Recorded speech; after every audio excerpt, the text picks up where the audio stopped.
So welcome to Financial Aid Basics. We're really excited to talk to you about the basics of financial aid. This presentation is going to cover just the basics, and then we will have a navigation training, as well as we will have a simplification training coming up. So today we're going to talk about just the basics of financial aid. I wanted to start with our training intention. So our intention behind this training is really to support you as you are helping your students, to help you familiarize yourselves with financial aid and the application process. And we know it can be complicated. We draw from our own expertise when we're doing these presentations and from the experiences that we've had supporting students and their families. And to be honest, our own experiences and our own, I use a lot of my own missteps as examples in the financial aid process to highlight where challenges can occur, but we acknowledge that every student has their unique lived experience that might change how they perceive with and engage financial aid. So we want to be really mindful when we're working with students that everyone's coming from a different lived experience, and we want to make sure that we're honoring that when we're doing financial aid and respecting decisions while still providing information. These trainings are part of AIM Higher, which AIM Higher is it's a really cool collective impact through the community and technical colleges, WASAC as well, the Council of Presidents, and the Independent Colleges of Washington. And we're working to provide training to increase diversity and equity at the colleges and ensure that the information that is out there is provided in an equitable way. We have lots of resources through AIM Higher Washington. You'll hear a lot about the 12th year campaign today. We have outreach to students, parents, and local educators. We have digital tools, including texting through OtterBot, and we have partnerships with education and local government leaders to provide this information, to receive feedback on how we're providing information. So today, we're going to learn about what financial aid is, the types of financial aid that are out there, the financial aid timeline, which includes the adapted timeline due to the changes to the 24-25 FAFSA and WAFSA, steps to applying for aid. We have so many resources to support you, and then your next steps. We want to context set and start talking first about the financial aid completion rates. So in Washington State, we still sit around a 50% financial aid completion. This year was 51%. It might have bumped up a little bit over the last week. We are still collecting information on completion rates from last year's seniors. I know that some of you will be looking at this data going, oh my goodness, like we've worked so hard and we're not seeing it move that much. This needle's really hard to move. It takes a lot of work. It takes a lot of energy, and not one single person or one entity themselves are going to change the financial aid completion rates. You might have a little bit more applications, but for the whole state, it's going to take collective impact as we work together to support you and develop resources that best help you and your seniors as they apply for financial aid. Now, what's not shown in this data, and I should probably add it, is the NCAN data from last year, where throughout the entire year, Washington State was in the top 5 for year-over-year change. So while you might not see as much change in this data, Washington State has been doing amazing in changing year-over-year completion rates. And I know that's because of all the hard work y'all do. I know how hard you work because I receive your emails at 11:10 at night like I did last night, and your emails that come in at like 7 in the morning. I don't know when y'all sleep when you're supporting students. And so I just appreciate how hard you're working to support students. And while you may not always see it in the data like this, please know that in other types of data, we are seeing improvements in completion rates in Washington State.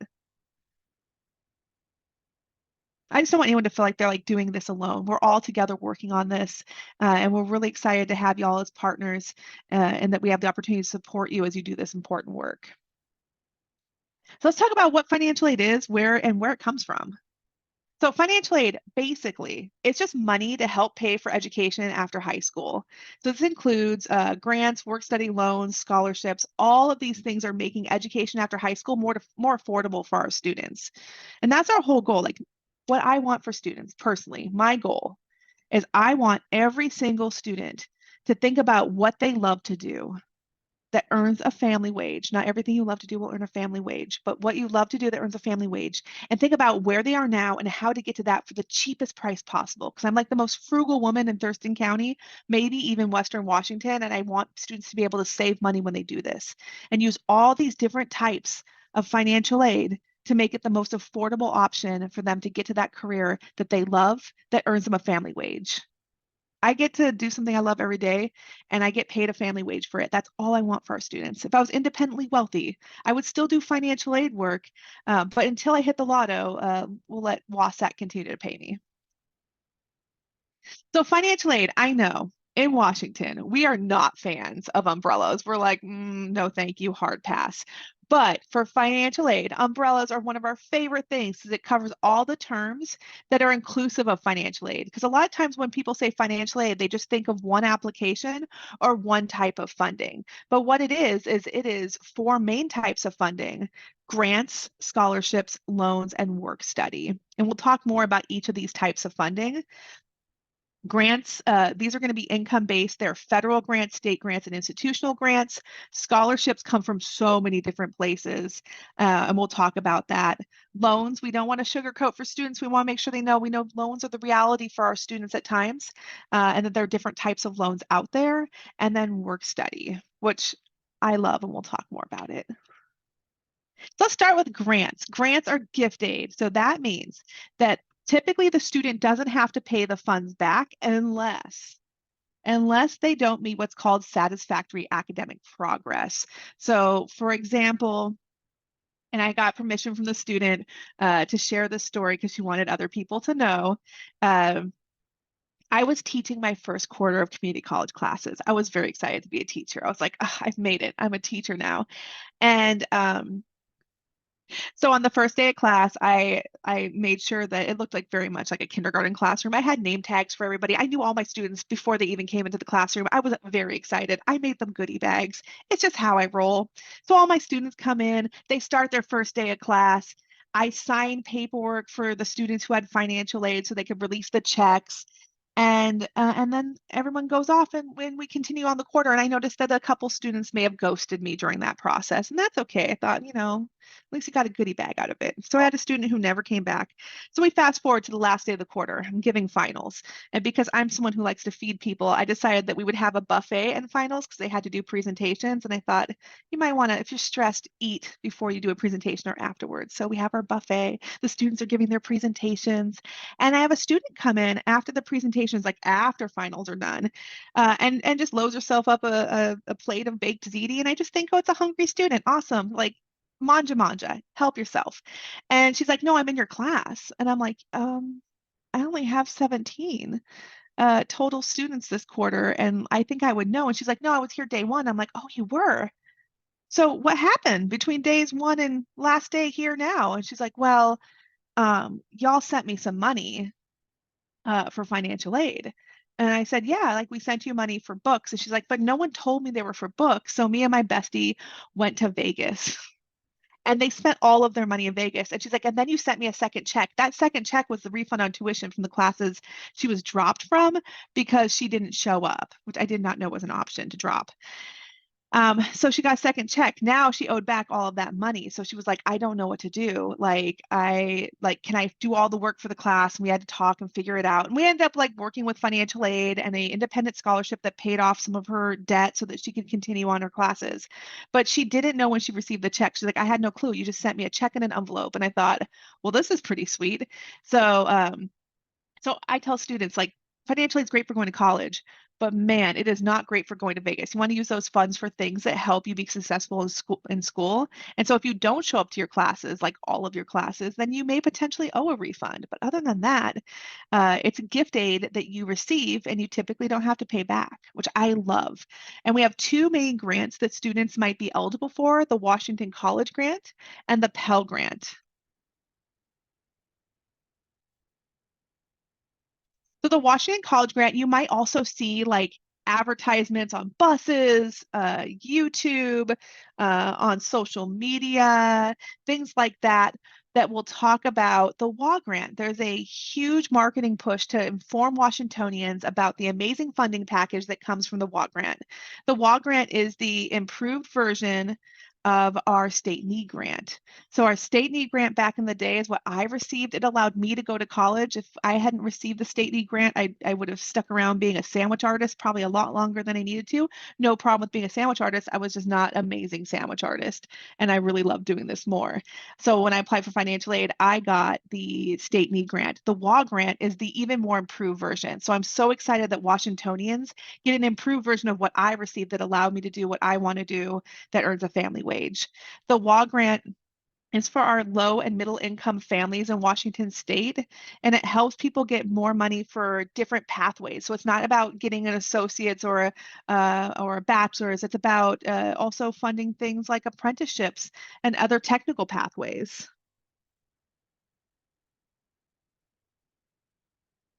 So for the Washington College Grant, a family of four making 73,000 or a year or less, they'll receive a full tuition award, and they can make up to 112,500 per year and receive some sort of sliding scale gift aid. And that's a huge change for us, is that sliding scale.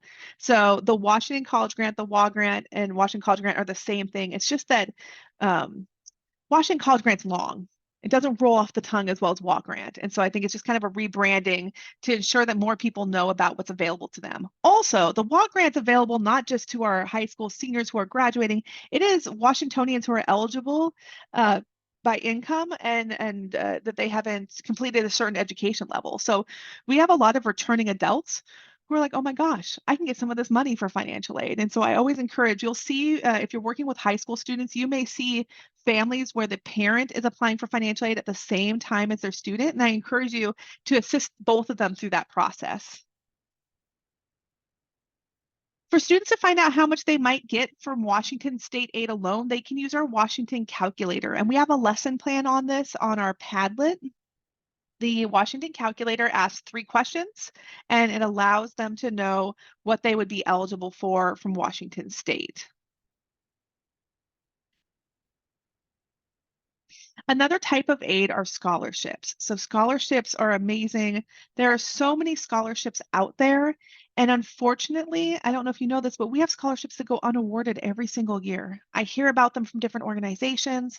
When I worked at a college, I was able to help with a scholarship program uh, to try to get students to apply, like to promote a scholarship.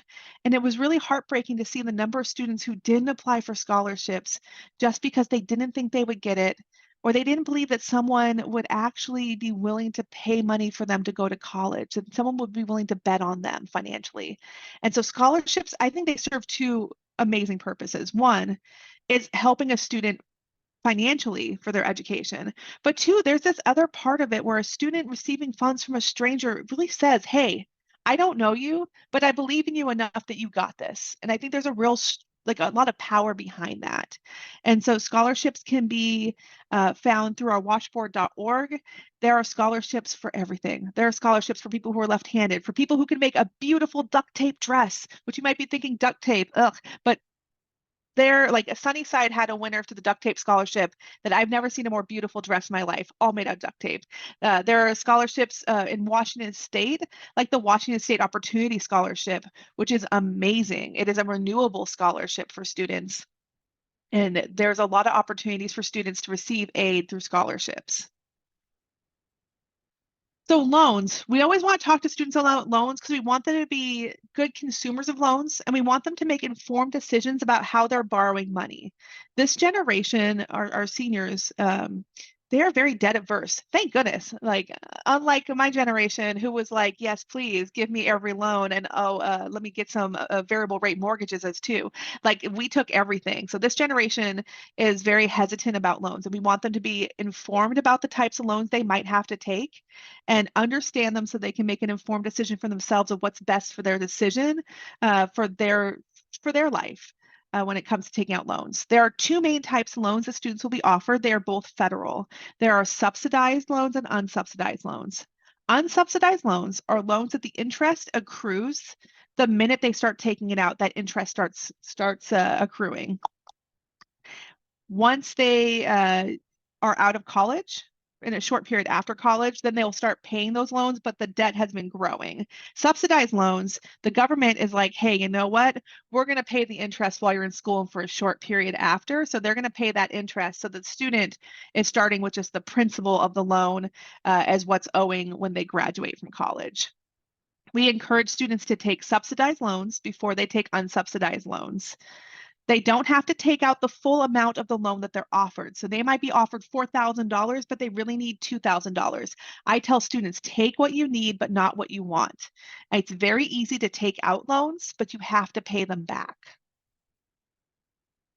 So work study. Work study is a great opportunity. I don't know how many of y'all who are in the room right now had a work study opportunity or did work study, but I loved it. It was amazing. It was the first time that I was able to go to school and be a student and be supported as a student by my employer. So instead of me like being called in for shifts during my classes, I had my employer in the work study office say, hey, you know what? Finals are coming up. Do you want to take the week off to prep? Oh, are you kidding me? Yes, I would love to. And then they had me work double hours the next week.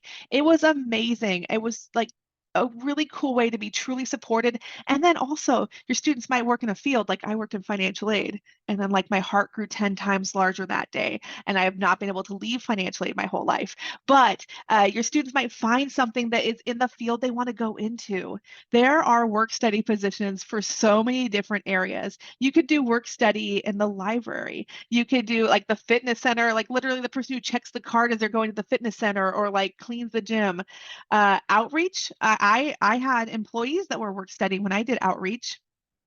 Student life is really fun. I had a student that she wanted to be an event planner. That's all she wanted. She wanted to make fabulous events. And so she had a job in student life where she got to put together events, and she learned through her work study job things that she would never learn in class. She learned about how to do catering contracts, how to do release forms for photos, how to, oh my gosh, when our event got canceled for 3 whole inches of snow, what do we do with 500 burritos? And like, how do we like figure out the contract and like what we can do and how to navigate these newfound resources of food into the community, as that's what the students voted for. All these different scenarios that you only learn on the job, she got experience in while being a work study going towards that world of work. It's amazing. So I encourage your students. I know the two words together, like the words work and study apart are like, ugh, yuck and yuck. And together, it's like the hardest of passes. No, thank you, ma'am. But encourage your students to explore work study. It's a great opportunity. If you had a work study experience, it's important to, if you feel comfortable, share that with your students. Let them know what work study was like for you. So let's talk about where this money comes from. So we talked about the types of aid, but it comes from different places. So the federal government, they provide federal aid. It can be used at most schools that are approved. So they have to be eligible for federal aid. So when a student completes the FAFSA, what they're looking at is applying for aid that can go outside of Washington State to other schools in the US. When a student applies for federal aid in Washington and they're a Washingtonian, they're also going to be considered for state aid. State aid is for Washington residents, and it can be used at most Washington state colleges. They have to stay in Washington state. So federal aid stays in the country. State aid has to stay in Washington state. The colleges themselves will have aid, institutional aid is what they call it, that really they offer to a student so that they will attend that specific college. And then organizations like nonprofits, churches, businesses, they provide either in-kind donations or aid as well through scholarships. So for federal aid, students, when they apply for the FAFSA, they are looking at federal Pell Grant, their federal work study, unsubsidized and subsidized loans, and then there's one more type of loan that their parents can apply for called parent loans. That loan the parent has to be eligible for and apply for. It is a loan that is in the parent's name to fund their student's education, and the parent's responsible for paying off that loan. I encourage parents before they take a parent loan that they want to make sure that they are assessing their own student debt level first and any previous parent loans they have taken. So every year there's like a maximum they can take in parent loans, but year over year over year, there's no maximum amount that they can take. And I've had parents who have ended up I had one parent that I was working with that had over $100,000 in one child's parent loans, and she was trying to figure out how she was going to pay for her next child's education. At the same time, she had lost her job. Now, we were able to work with the financial aid office, and because of the job loss, it actually put them in a situation where they were going to get gift aid that would cover the tuition, but the parent still has to pay back those parent loans. In Washington State Aid, this is the Washington College Grant that we talked about. We're also going to talk about College Bound, State Work Study. So we have federal work study and state work study. It's awesome. Passport to Careers is a program for our youth in care and alumni of foster care, as well as those who are unaccompanied homeless youth. We have the Opportunity Grant and the Washington Bridge Grant. These are all our Washington Opportunity Pathways, and that also includes our Washboard website. So College Bound. College Bound is an amazing opportunity for our 7th and 8th graders to enroll. They're automatically enrolled if they are utilizing free or reduced lunch. So if they're eligible for free or reduced lunch program, they are automatically enrolled. And if they're a youth experiencing foster care, they are actually automatically enrolled. They don't have to be in that window of 7th or 8th grade. They're actually automatically enrolled all the way to high school graduation. So they have a longer enrollment window than the students who are receiving who are eligible for free or reduced lunch. So that's step one. It's a two-step process. Student signs up, they get signed up in middle school. What we love about this is it allows the student to hear messaging about financial aid, about college, so that they can really think about what they want to do, that they can dream big. And that way, because they know that they have College Bound waiting for them. Step two happens their senior year. They're going to fulfill the College Bound pledge. They're going to meet income and residency requirements. So they have to be a Washingtonian, and they have to continue to meet the income guidelines, which they meet that. How they verify that is through a financial aid application, the FAFSA, the WAFSA. And then this is a big one. They have to be accepted to and attend an eligible college within 1 year of graduation. So this means that your students can take a gap year and still receive College Bound, but we want to make sure they have a good plan for that gap year, because gap years turn to gap decades real quick. And we want to make sure, like, a lot of times students can apply for admissions at a college and ask for a deferment of enrollment, especially if they're doing like a service year or whatever they're doing for their gap year. It also means that if a student doesn't do a gap year, and let's say they have to take a quarter off from college, they can take that quarter off and still receive their aid because they have 5 years to use 4 years of funding. And what it does is it combines with Washington State Aid, and then it covers the average cost of tuition at the public rate. So UW and Wazoo have the highest rates of tuition. So if they're going to those research-based schools, then it'll cover the tuition rate there. If they're going to a private college in Washington State that's eligible, there might be a difference between public and private tuition rates. And what'll end up happening is the student, like some of the colleges offer scholarships to cover the difference, but the student's going to want to talk to the college to see how they can cover the difference in the rate. It also covers community college rates, so all the way up to public rate. And if they go above public rate, then they want to connect with the college to see if there's a scholarship opportunity. It can be used at over 65 schools, but it has to be used in the beautiful state of Washington. And that's the one big catch, is they have to use these funds because they are state funds in Washington State. A big change this year that I am super excited about is beginning this fall. There are no GPA requirements for students who plan to attend a community college. So in the past, you've had to have a 2.0 GPA to receive College Bound funding. And if you didn't, then you were ineligible for the College Bound program. For students to receive College Bound funding, now, if they're going to a community college first, there's no longer that 2.0 GPA. And that's huge for us, because I know how many times I've had students that I've worked with, and y'all have reached out to me about students who have like a 198. 199, and they're not going to get that College Bound commitment. And so this really alleviates that, especially for our students who are going to go to the community college. So they can go to the community college, and then they can transfer to the university afterwards and still receive their scholarship.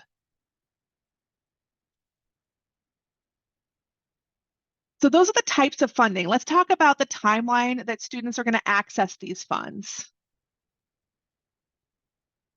So let's start with the big elephant in the room, and that is changes to financial aid. This year, the financial aid applications for our class of 2024, and that's the 24-25 FAFSA or WAFSA, because that's when they're going to college, it's going to be delayed.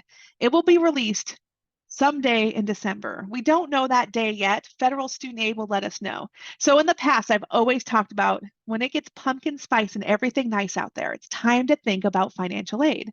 But this year, we are definitely in more of a peppermint mocha situation. So if you are sipping on a peppermint mocha, then it's probably time to think about financial aid. Now, don't worry, we will be right back to our regularly scheduled pumpkin spice release of financial aid with the 24-20 or 25-26 application and beyond. It's going right back to October 1st. So the class of 2024 will complete the 24-25 FAFSA WAFSA. They're going to use 2022 income information, and they're going to be starting that application at some point in December. The class of 2023, if they're going to college right now, maybe they're coming back to you and saying, hey, I need to apply for financial aid. I want to go to college. I want to do some education after high school. No worries. They're going to complete the 23-24 application, which is available now, and they're going to use 2021 income information. The FAFSA and the WAFSA will mirror each other, so they will be both out at the same time. This is kind of a timeline for your students. They're going to want to gather their required documents to apply for financial aid. So if they are applying right now, this timeline, if they're a class of 2023 or earlier, this timeline might be a little bit quicker. If you have a senior that you're working with, this timeline stretched out a little bit further. So they're going to gather their required documents, and there's a list right on our website on a postcard that says you can't get financial aid if you don't apply, and it has a list of all the things you need to apply for financial aid. You can actually order those postcards from us as well. Students are going to create an FSA ID or WAFSA account. They only do this once. So if they already have an FSA ID or WAFSA account, they're just going to do it the one time and use that. If they've never created one, they're going to want to create one, and they can create one now, even for the application that hasn't opened yet. And new this year, everybody is going to need an FSA ID who's contributing to a financial aid application. So if the student is a dependent student under the age of 24 and meets none of the special requirements, they're going to need parent income information. If their parents are divorced, it will tell them which parent they need to use the income information from, and that parent needs to create an FSA ID. It's really about it's about tax documents and providing consent. So the creation of an FSA ID is required for anyone who's going to be providing tax documents. So if let's say the parents are married but filed separately, both parents in that situation are going to have to create FSA IDs this year. FSA IDs will also have to be created by those without Social Security numbers, and we're waiting from federal student aid to find out more about the process that they're going to have for that. So the application is going to open up at some point in December.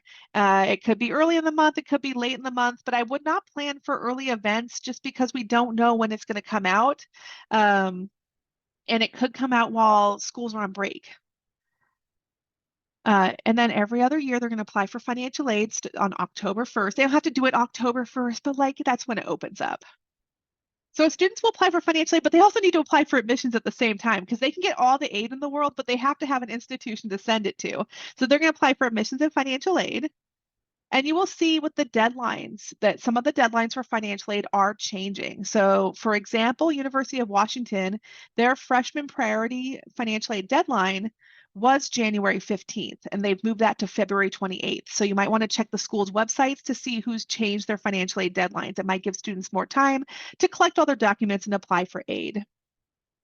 I have not seen any of the admission application deadlines change though, so I think those are going to be pretty much the same as last year.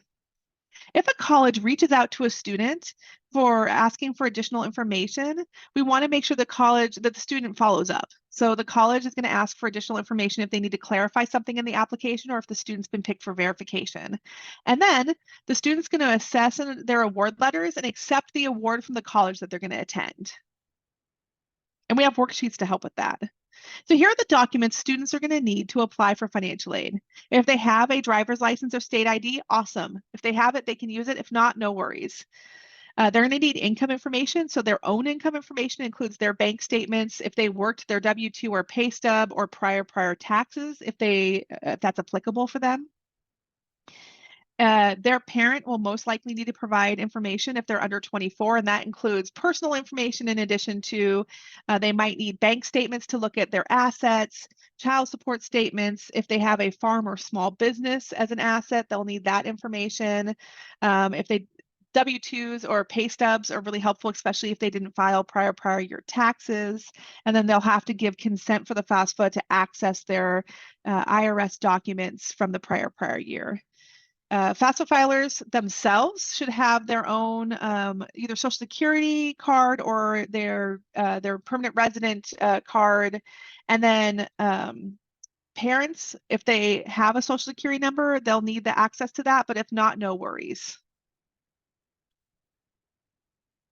So we talk about 2 applications a lot through this, but we want to make sure people know that they're only going to do 1 application. There can be only 1 application, either the FAFSA or the WAFSA.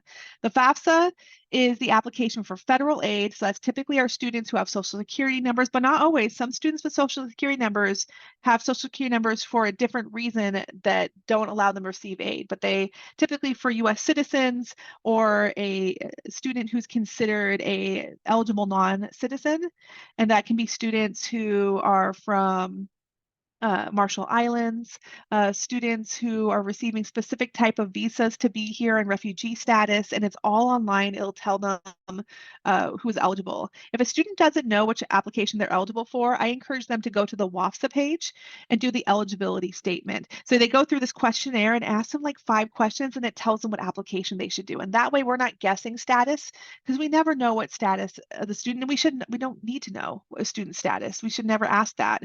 But we want to make sure that they have the tools they need to fill out the correct application.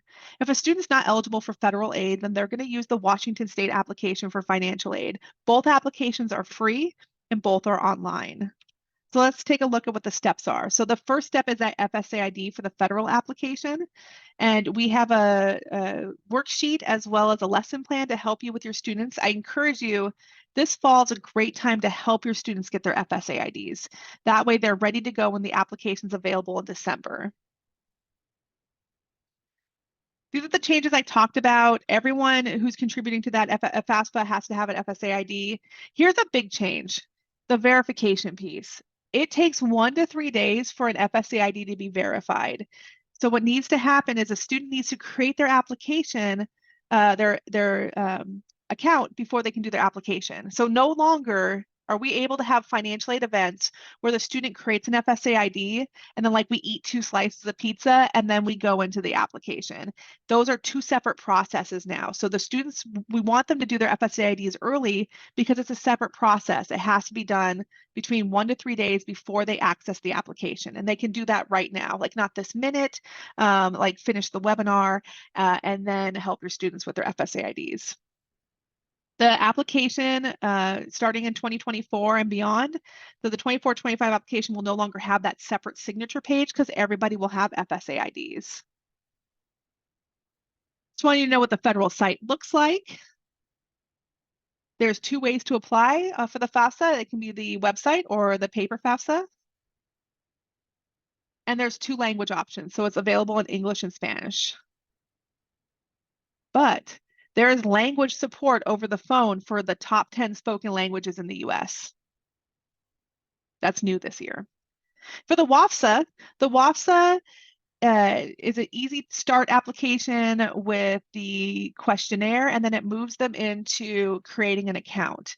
They don't have to have verified accounts like the FSA ID. It's a little bit easier of a process. They will need their own email address that's not their high school email address because they're going to lose access to that. But they will need an email address that they'll check that won't make an admissions officer blush, and they'll need internet access, and this application is available in English and Spanish. Common errors that we see in applications, this is in the previous year and we'll update this as soon as we see what the new application cycle looks like, is typically comes down to like legal information, making sure that if a student's doing the FAFSA that they're completing the information as listed on their Social Security card. And I do want to preface this. We have students who are in transition who the name that's on their card does not reflect who they are, and it's a dead name, and that can be very dangerous for our students. I always acknowledge to students that this is a flawed system, that we are working on finding equity in this system, and that the system is going off of databases from other administrations in the US that may not have been updated with legal name change, like with name changes. And they might be in the process where they haven't had their name legally changed yet. So it's painful to have to put in that dead name for this process. I acknowledge it. And in the admissions applications, there's typically a place to put preferred name, which is their name. But it can be really challenging. And I encourage you, when you're having financial aid nights, if you're working with students, if there's a possible way to have an office open so that when you're going through all of this stuff, there's a lot of private questions we're asking. We're asking about biological families, but not chosen families. We're asking about divorce and income, and these can be all triggering things. If there's a way to have an office open with a counselor so that if a student experiences distress and triggering from the content of the application, they have a place to go to process that. I've had students who find out they're undocumented in this process. Just having a place for them to go to be able to process what's going on and not in front of their peers is really important. I've had students who their parents just got divorced, and it's the first time they've had to say those words out of their mouth. It's really hard. We have students who are experiencing things they should never have to experience, and we just want to make sure they're feeling supported in this process. So I know that the legal name change and the legal name can be tricky. Just being mindful in that process. Also, picking the right year for financial aid applications. Students will fill out an application for this current year thinking that's the right year, but that's the year while they're still in high school. So they want to make sure they're completing the correct year application. They want to click submit. I had so many students last year that got all the way to the end and it has you verify your application, but the next step is where they sign it and they just closed it out. And if you don't touch your application for 45 days, it wipes the information. So making sure they click submit. And then making sure they use the correct parent if their parents are divorced. Also, I encourage, if you're doing financial aid events, call them financial aid events, not a FAFSA night and not a WAFSA night. If you call it a FAFSA night, or and I know it's cute because it's an alliteration with like FAFSA Frenzy and all these, but financial aid is more encompassing of both applications. Every year I get phone calls in May from students who say, there was a FAFSA night at my school, but when was the WAFSA night? We never want to have WAFSA nights because that's potentially identifying our undocumented community, and we don't want to do that for safety concerns. So if you call the financial aid night, it can be inclusive of FAFSA, WAFSA, and scholarships. Special circumstances your students might be experiencing right now might allow them to have an adjustment to their financial aid. So we're asking for prior year tax information in financial aid applications, and that's 2 years ago. That's a long time ago. And there might be job loss. There could be other situations that it does not reflect the student's true ability to pay. So there is a tool that students can use called Swift Student that helps them appeal their financial aid decision based upon the situations listed on the screen. So it can be about current financial difficulties they're facing, that they don't want to be able to include a parent's information. I've had students who are in abusive households who have no contact with their parents, but they didn't check that section off on the application, and they need to talk to a financial aid officer. This generator of the template generator is really helpful for students because it really formats everything for them and asks them questions in very plain language, but then formats it to a very financial aid language document. Also, we will have students who are not eligible for FAFSA or WAFSA. And I want to acknowledge that. And if you have students that you're working with who don't meet the eligibility requirements for state aid, maybe they haven't been in Washington for a year, maybe they're an international student who is unable to maintain a domicile in Washington state because of their visa status. The students who are not eligible for either application, I encourage you to work with them on doing scholarship applications to pay for their education after high school. Immigrants Rising is amazing. I don't know if y'all have been to this website before, but it has so many. They had like a 41-page document of just scholarships that have no residency requirements, no citizenship requirements. It's amazing. They have other resources for students as well, and other services. I encourage you to use this tool when you're working with your students to talk about what's available. Also have them talk to their college and have them talk with their undocumented student center or their multicultural center. They may know about other funding sources as well. Another type of application your student might be required to do, and it's less common, but the CSS profile is a profile that 2 colleges in Washington state use. I think only one requires it, but out-of-state schools use it. It's a more in-depth assessment for financial aid for students and their families. It's $25, but there is fee waivers and $16 for them to send reports to each school. So your students might be picked for verification. That's where the federal government or the institution have either randomly or standard practice selected an application to clarify information that's been provided on the FAFSA or WAFSA. Students want to pay attention. If they get a contact from the school, it can be in so many different ways. They can get a postcard, a letter, they can get a portal notification, they can get an email. I don't care if they get a pigeon with a letter wrapped around its leg that says you've been picked for verification, they have to respond. If a student doesn't respond to a verification request, the school is unable to disperse their funds. That includes gift aid as well as loans. So what will have to happen is the student needs to respond back. If they are confused, if they need help, they need to reach out to the college. Don't be afraid. The financial aid officers, it breaks their heart when they can't disperse aid because the student didn't finish this process. And I've seen this impact students before. We want to make sure they have access. And this year on the 24-25 application, the student summary is going to include on there, you've been picked for federal verification, and it tells you what verification is. So then you can help your students look at that and go, okay, it looks like you're going to need your tax transcript. Let's get that right now. And you can walk your student through that. It's no longer like before. Remember before we had the like random asterisks that we'd have to be like, oh, you're picked for verification. It just tells students clearly now, and I love that. Class of 2024, they can add 20 colleges on their FAFSA starting next year. They will need that FSA ID if they're completing the FAFSA. And again, it takes 1 to 3 days for it to be verified for usage. They need to apply for financial aid every year they attend college. And of course, this year, everything's going to be available in December, and next year, it'll be back to October 1st. Here are the next steps for the class of 2024. I encourage students to use their high school and beyond plan to explore their education after high school options. They want to make sure they're on track for graduation, especially our running start students, because they can take all the classes they want at the college, but if it doesn't meet up to their high school graduation requirements, then they can technically, like, I've had students who've almost been close to graduating from college, but not met their high school graduation requirements.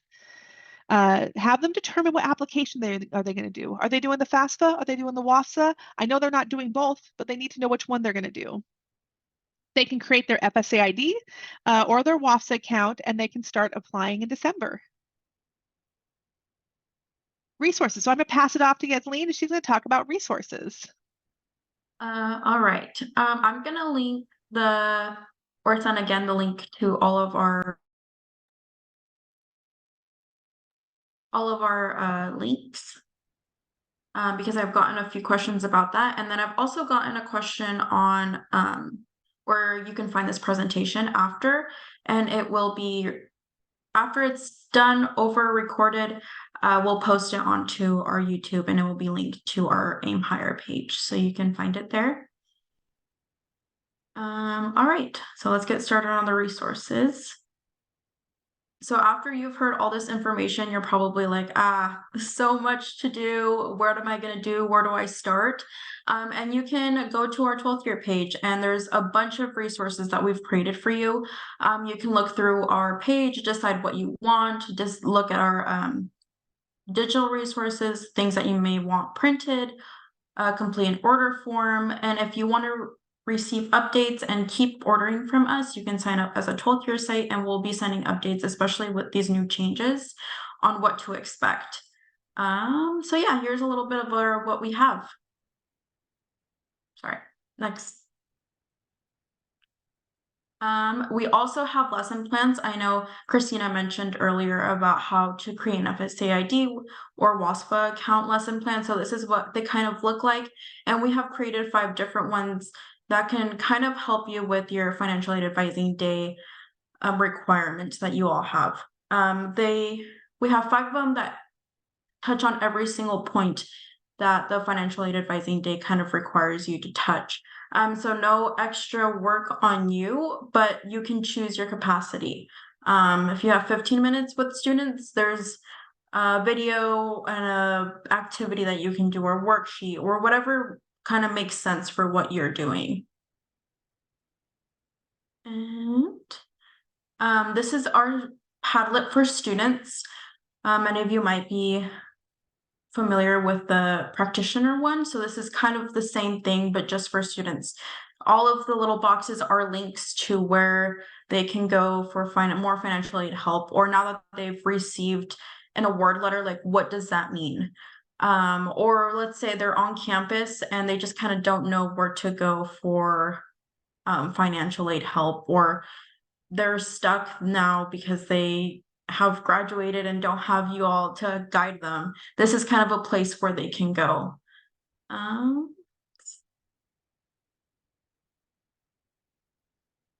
So I feel like we all know that financial aid can be pretty dry, especially for our students. We have created, or WASAC has created, 1 minute to 2 minute videos on what Washington College Grant is, all of the requirements, what it can do for you. So this is a good way of kind of, again, let's say you only have 15 minutes with students, you can maybe touch on something and then show them a video like this where it's just not as long and dry as an hour-long training is. And it's available in all of those languages as well. All right, so I kind of, in the very beginning, we touched on what the data was like, and that only 51% of students were completed the FAFSA. So this is kind of where you can see this and kind of look at the data and kind of get a glimpse at what the state is at. And then I'll pass it over to Christina, and she's going to talk about more how you can access this data and maybe even more data specifically for your school. Yeah, so if you are not working at a high school, if you're like at a college, you can get aggregate data and see how each of the high schools are doing. So like in your service district, maybe they need more help with financial aid, but it can help you make a data-driven decision. And then for our counselors who are at the high schools, they typically, through a data sharing agreement, can receive student-specific information. So you can see your senior class, you can see who has completed an application, who has errors, who's like it says missing signatures, but I'm assuming it'll be missing parent information starting next year, and then who hasn't applied at all. So it really helps you use your time wisely and who you're serving. Like you know that, okay, the student has already completed, it's processed, we're good to go. Let's focus on these students. You have to have assigned a data sharing agreement and non-disclosure agreement to access that student-specific data, and anyone can access the rest of the data, but if you want that student-specific data, then you can create a portal by just going to the website, and there's a little box that says, I need portal access. You just click on that and you're good to go. All right, awesome. Okay, so again, we have a new FAFSA. So the demo system is now open. You can go into here and then just follow the directions that the FAFSA gave us, and you'll be able to kind of see what it's going to look like.